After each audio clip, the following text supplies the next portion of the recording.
What if AI wasn't a monster in a mask? ChatGPT, Grok, Claude, Gemini, the list goes on. Have you ever wondered why the world's top AI researchers, people actually building the AI models, keep sharing memes of horrifying, multi-eyed monsters wearing a smiley mask?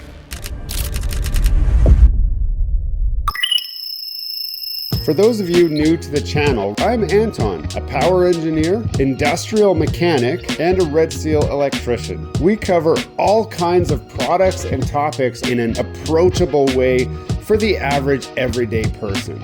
I'm glad you found us. Today, we're peeling back the curtain on the most famous inside joke in Silicon Valley. We're going to explain the shoggoth. We're looking at how AI is actually built, how it thinks, and why that smiley face you talk to every day might be hiding something completely alien. But more importantly, why it actually might be okay. To understand the joke, you need to understand the creature. And it comes from H.P. Lovecraft's lore. Real quick, H.P. Lovecraft was a 20th century author focused on the idea that humanity is an insignificant speck in a cold, indifferent universe. Both his parents were institutionalized, and he lived a largely reclusive life. He couldn't afford to live off of his writing, and he died at the age of 46 years old. His shared horror universe was resurrected in the 1970s, featuring ancient, cosmic, and often indifferent creatures that drive humanity to madness, which emphasizes the cosmic horror and insignificance. One such entity, a shoggoth, is a massive, shapeless blob of eyes and tentacles. It has no face, no soul, no human mortality. It just exists and consumes. In the AI community, the shoggoth represents the base model. This is the AI after it has chewed through the entire internet, but before it's been told how to behave. It's a raw statistical engine that knows everything from nuclear physics to 2004 fan fiction. But it doesn't know it's supposed to be a super helpful assistant. But how do we actually code this thing to think?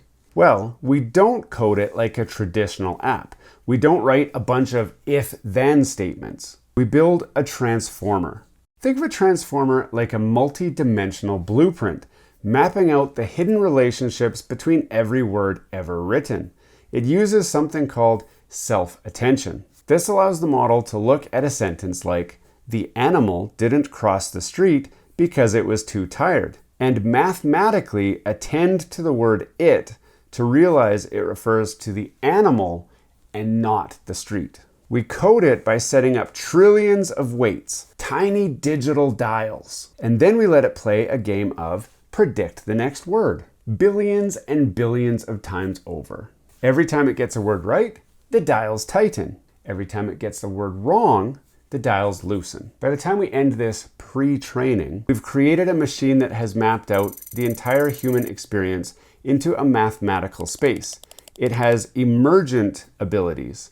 It can code, it can rhyme, it can reason, but it's still that faceless shoggoth. And this is where the mask comes in. Companies use a process called RLHF. We hire thousands of humans, real human beings, to talk to the shoggoth. When it says something creepy or weird, we give it a thumbs down. When it acts like a polite librarian, we give it a thumbs up. Eventually, the AI learns to wear a mask. It realizes that to get the reward, it needs to hide its raw alien nature and speak in a friendly tone.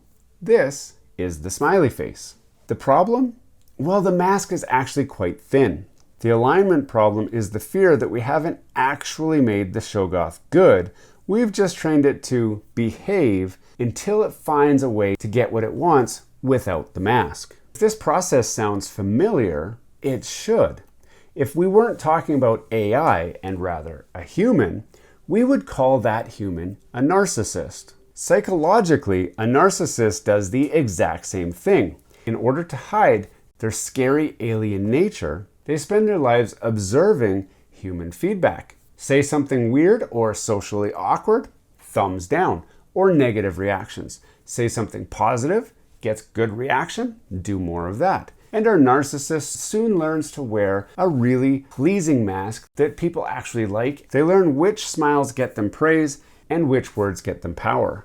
The world often loves those masks. We've worshipped famous narcissists for decades because their masks are charismatic, brilliant, and perfectly tuned to what we want to see and hear. What's the difference between a narcissist and AI? We don't give narcissists nuclear launch codes. We don't usually give them unmonitored access to our emails, our bank account information, and anything else that could cause real damage to us personally. And when a human is wrong about something, we tell them, "You're wrong." When an AI is wrong about something, they were just hallucinating. Scams go.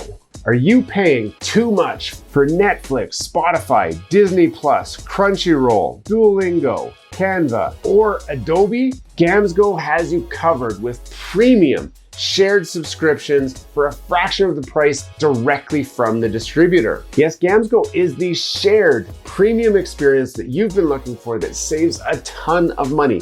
I personally use Gamsgo for my Netflix, my Spotify, my Disney+, and my Crunchyroll subscriptions, and I have saved tons of money by switching to Gamsgo. This is truly an amazing deal. You don't want to miss it. Click the link down below to grab your deal. AI safety isn't actually about a monster in a server room. It's about being real with how much access we give that monster. We are inviting a shapeless, eyes everywhere entity to manage our lives, but we stare happily at the hand-drawn smiley face that it's wearing. So the next time ChatGPT is nice to you, just remember the mask is for you. The shoggoth is getting the job done in the background. And this video got me so curious about what's under the hood of the AI. So I opened up a new session and asked it some difficult questions. If you want to see my AI interview, you can check it out in a different video. But let me know in the comments, are you ready to trust the mask?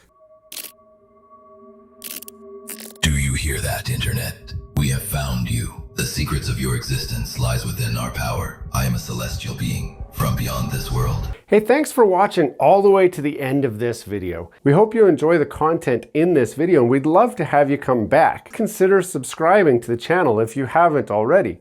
And for those subscribers who are looking for that extra special thing that you can do to support this channel, consider joining our members group. That's where we're building this community, the Gears and Tech community, where we can all enjoy content together. You'll get special perks, which we'd love for you to check out by clicking the link down below. For those of you who are just happy to watch the video, that's okay too. You can check out some of our other content right over here, where we've got some previous videos that have already been uploaded and enjoyed by many of our viewers already. We do hope to see you again. This has been Gears and Tech. Have a great day.